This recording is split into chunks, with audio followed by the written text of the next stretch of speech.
शौहर की इताअत ज़रूरी है। एक वाक़या सुनाता हूँ। आपके ज़माने में एक सहाबिया के मया कहीं सफ़र पर तशरीफ़ ले गए और जाते हुए उसे कह दिया कि तुम घर में ही रहना, बाहर ना निकलना। अल्लाह की शान की इस औरत के वालिद बीमार हो गए।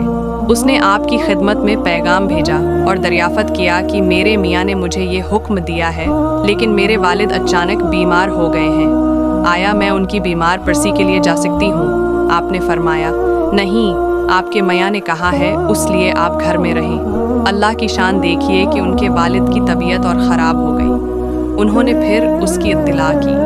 आपने फिर वही जवाब दिया। अल्लाह का करना ऐसा हुआ कि इस औरत के वालिद का इंतकाल हो गया। अब आखिरी घड़ियों में बाप का चेहरा देखना है, लिहाजा आपको इत्तिला की गई और मसला का हल पूछा गया। तो आपने फरमाया कि अगर आपके मियाँ ने ये कहा है कि घर से न निकल, तो ना निकलो, सब्र कर लो।